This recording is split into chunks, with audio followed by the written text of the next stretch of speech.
I removed my last straw in my life because so much of my life has changed, and I feel like it's finally time to talk about it. So here we go. I was an accident. My parents had me when they were really young. My mom was 20 and my dad was 22. They broke up when I was only 2, so I don't really remember them being together ever. Growing up, I was always really jealous of all the kids that got to live with both their parents.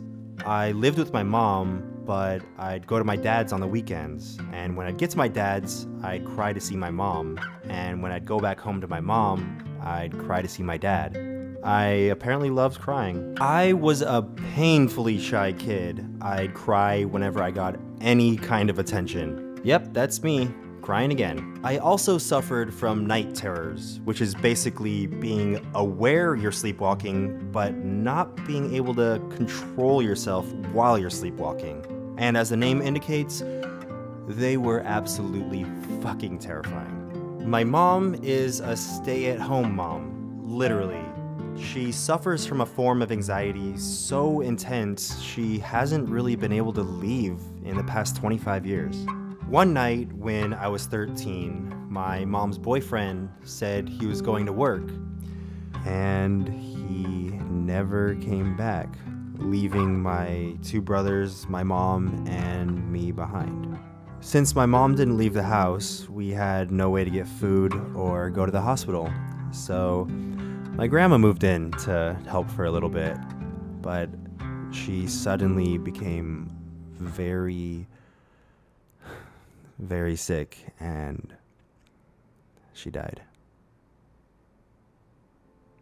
Now, with no one left to help, it became my responsibility to get groceries for my family. Since I was 14, I had to take a 4-wheeled taxi to the grocery store. Not a 6-wheel taxi like I'm drawing right now, unfortunately. It wasn't that cool. I'd roll up with food stamps in one hand and a shopping list in the other. I have no idea what it said. I was 14 years old. I could barely read English at that point. I was only 14. But things weren't all bad. I had a few friends, including one boy who shared the same immature sense of humor as me. He was one of the only people I felt I could truly be myself around. His name was Ian. There were a few girls that liked me too, by which I mean one girl poked my penis in a movie theater one time and ran away. You know, normal stuff that all of us teens did. I was able to coast through high school until I was 15, when I was diagnosed with Henoch-Schönlein purpura, or HSP for short.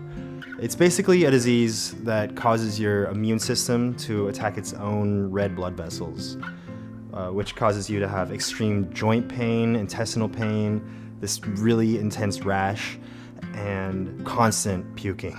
Suddenly, I was bedridden. I lost 30 pounds in 2 weeks, and I was really malnourished.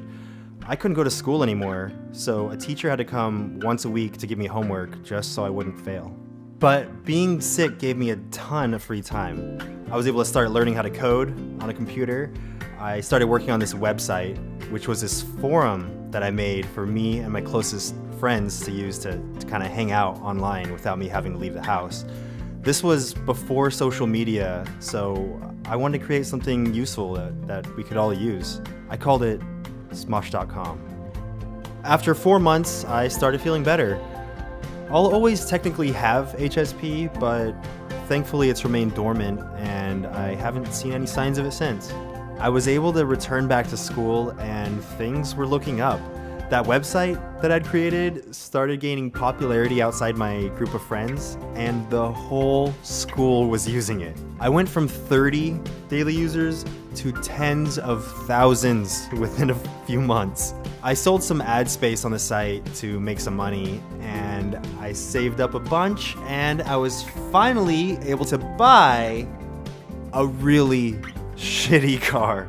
But hey, at least I didn't have to take a cab to the grocery store anymore. One day when we were waiting for college to start, I started lip syncing to the Power Rangers theme song. I don't know why I did it, but for some reason we thought it was really funny, so Ian joined in and we filmed it.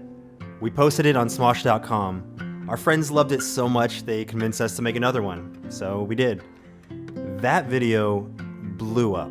People reposted the video file all over their own MySpaces, which was super exciting, but also super expensive.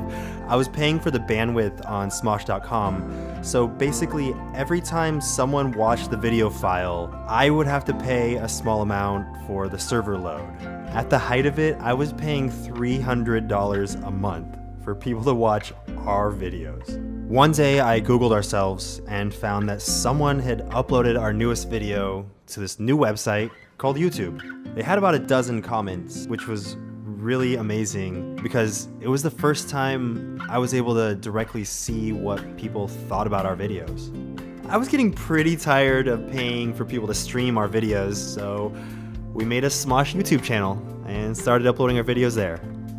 I still remember when our first video reached 100,000 views. We were so excited. We decided to celebrate by going to Taco Bell and getting 6 tacos. I loved tacos more than probably anything.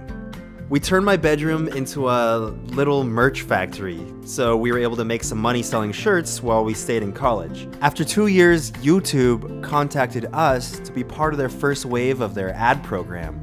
So we were finally able to make money on our videos. After about 6 months, we dropped out of college so we could do YouTube full time. It seemed like while we could always go back to college, we couldn't always come back to this amazing opportunity.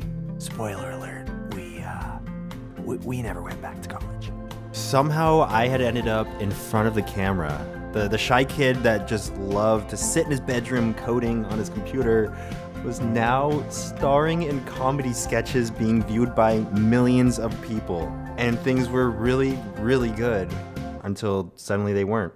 When I was 21, I was sitting around with a couple friends, and out of nowhere, I became completely overcome with fear. My entire body went numb. I could only hear the deafening sound of my thoughts and the beating of my heart. Like the world around me was no longer real. I remember going to sleep fully clothed that night because my hands felt too numb to take them off. It was my first of many panic attacks. It unlocked a door in my brain that I couldn't shut. I was terrified my mom's agoraphobia was genetic and I'd never be able to leave my house again. I even had a few panic attacks while shooting videos, which caused me to have even more anxiety because what if my anxiety ruined this career that I had just started? For 5 years, it more or less controlled me. But one day when I was completely overcome with the fear of having a panic attack, I decided I was going to try to give myself one just to see if I could control it. And I wasn't able to give myself one, which just proved that for me, the only thing that caused me to have panic attacks was the fear of having a panic attack. After that point, I've been more or less able to prevent them from happening in the first place. When I was 25, I moved to Los Angeles. At the time, I was in a manipulative relationship with someone that I now feel was using me. I was so thoroughly walked on that I would seek approval from her for every aspect of my life, causing me to lose who I really was. My confidence was at an all-time low. And as all toxic relationships go, I didn't realize how bad it really was until months after it ended.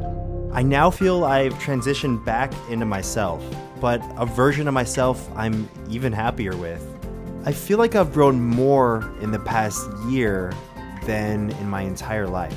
I've learned some lessons the hard way, like maybe keep my romantic life a little bit more private, but ultimately, I've learned not only who I want to be, but that who I am now is okay too.